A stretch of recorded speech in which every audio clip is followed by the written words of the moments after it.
thank you. Any other questions for CSC? Awesome. Thanks, Emily. Item B, BBC. Sahib.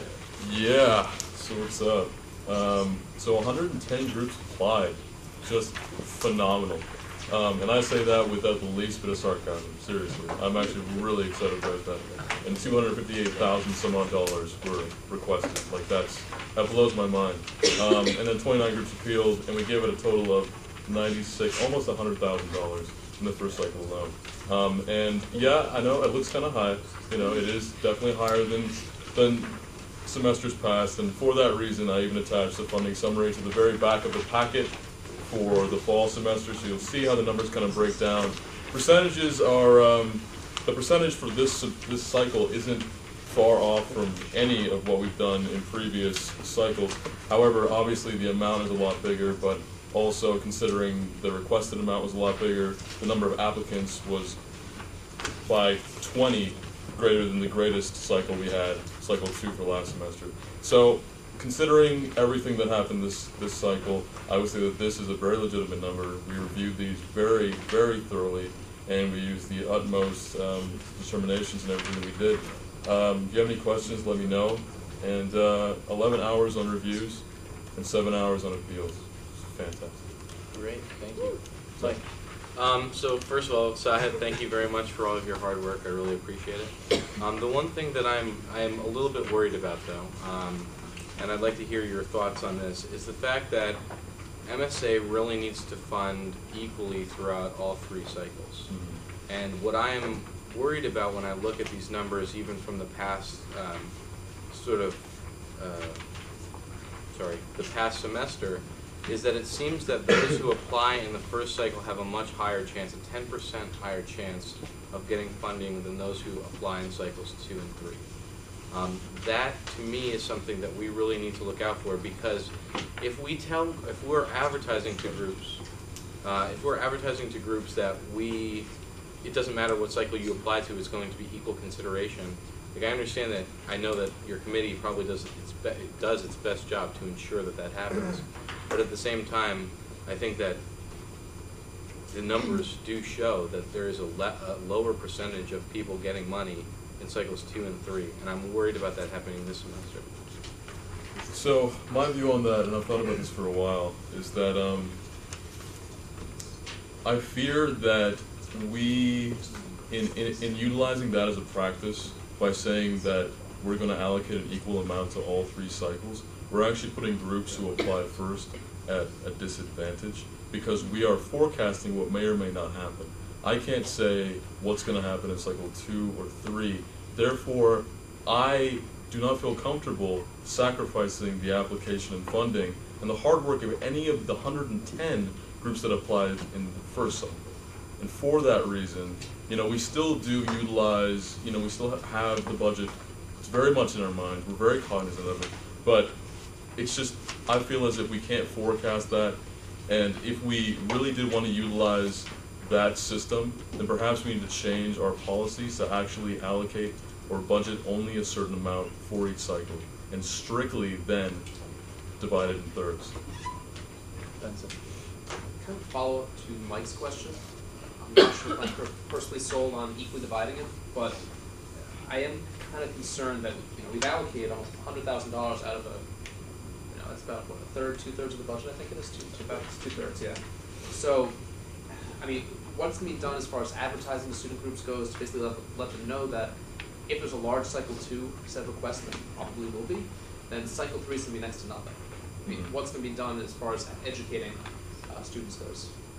Well, I mean, we can do what we've always done, and every allocation decision email can have information regarding that fact if it comes down to it. Information dissemination has never been an issue with BBC or MSA funding for that matter. All the questions? The question is actually more towards the group that didn't apply for funding. Maybe the Yo-Yo Club was waiting for cycle 3, so it wouldn't be an allocation decision. Well, what we do now is we do MSA web stuff. I mean, that's something we can utilize. We can do more than that if the assembly deems appropriate, and I'm not sure what that would be, because MSA funding has never actually done any advertising beyond that from my knowledge. Question. Do Yeah. you plan to post these So you've seen the resolution, the third of the second resolve clause, that upon approval, the following allocation be published on the Michigan Student Assembly website. And also, follow-up question. Yep. If the winter 2010 budget is posted online as well, will student organizations be able to see the total amount VPC has versus the total amount that's been allocated this cycle, and therefore know how much is left? Indeed. Thanks. Mike? Do you think it's a good idea to explicitly state that on the website somewhere on the BPC place, or send out a website with that explicit information so they don't have to know to look into places? Ask your question again? Do you think that it's prudent, that it's responsible to send that information out on the website instead of just posting it 2 places on the website? On the website? That information being? The information that there is X amount of money that we have, there has been allocated this amount of money, and you should know that, rather than saying, oh, here's how much we allocated in BPC 1, but you have to look on another page on the website to find out how much we actually have. No, it's all going to be in the same place. I don't Is plan it because, for- I mean, it's not in the same place in this resolution? How much we have left? Yes, it's not in there. Well, I apologize, but you'll see that last semester that was utilized, and if you see the spreadsheet that I have now does the exact same thing. Great. And for a matter of fact, I've actually added that section, total budget remaining, has never been in the spreadsheet before. I actually added that myself. Thank you. So I have no problem adding the website. Fantastic. Jared? Not to sort of beat a dead horse here, and I know Benson already brought up the Detroit partnership for. They applied for different jobs. They did? Yes. Okay. So another matter of fact, I am also in CSC reviews. Okay. So I'm able to see Awesome. which groups applied to us the day before. Okay. And then see what CSC. Yeah, I'm glad that you are, because I mean CSC gave them 3,800, and you guys gave them almost 4,300. Yep. So I just wanted to make sure that they weren't applying for the same thing. Fair enough. Okay. Great. Yep. So, so first of all, I just want to say, like, I agree with you as far as not discounting groups based on imperfect forecasting. I think that would be inappropriate as well. But I'm just curious, so looking at your resolution, you had 110 applications, and comparing that to the F09 summary, that is more than any fall cycle.